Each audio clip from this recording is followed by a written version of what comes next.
Sometimes life looks almost perfect. Music is one click away. Food shows up at your door. You could see a city you have never been to.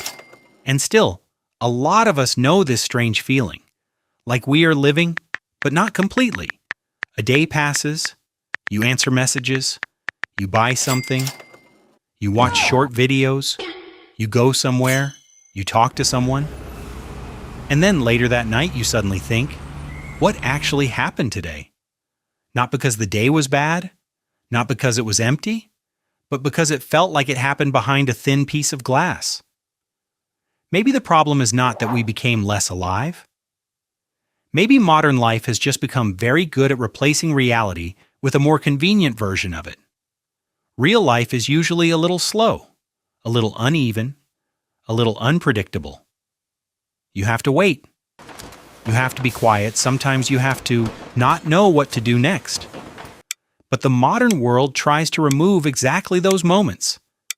It makes waiting shorter, choices easier, silence filled, boredom impossible. And at some point we notice that we have fewer empty minutes, but we also have fewer moments where we are really there. We live surrounded by ready-made emotions. In the past, to feel something strongly, you often had to live through a day, wait for a letter, get lost in a place you had never been, stare out of a train window for a long time.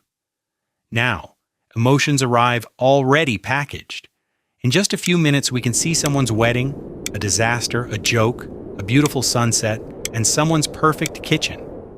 Each image asks for a tiny reaction. Be amazed, be jealous, laugh, feel something, scroll again. The problem is not that we feel too much. The problem is that we are rarely given enough time to feel anything all the way through. An emotion begins, and then another one interrupts it, and another, and another. It is like listening to music while someone changes the song every 5 seconds. There are many sounds, but no melody has enough time to become yours. So real life can start to feel too quiet. It does not have a next button. But maybe that is exactly why it is real. We see too much of other people's lives.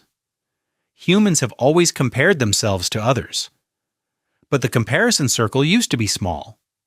Family, neighbors, classmates, people at work. Now we compare our ordinary Tuesday to the best 2 seconds from the lives of thousands of strangers. We see their apartments, their trips, their relationships, their success. And even when we know it is only selected moments, some quiet part of us still whispers, "Why does my life not look like that?" That is the trap. Ordinary life almost never looks impressive from the inside. Almost nobody shows the quiet dinner, the awkward meeting, the ordinary evening when someone simply asks, "How are you?" But human life is made of exactly these things. We start to feel like reality has to prove it deserves our attention. But reality does not have to be content. Convenience has removed a lot of effort, and convenience is a beautiful thing. But small effort used to be part of meaning. You walk somewhere and notice a street you have never turned onto before. You search for a book, and later you remember not only the book, but the search itself. When everything becomes instant, we get the result, but sometimes we lose the path to it, and the path is where waiting happens. Memory happens. A small personal story happens. Maybe that is why some things from the past feel so warm, not because everything was better before, but because more things required our participation. We also watch our own lives from the outside. There is this quiet habit now.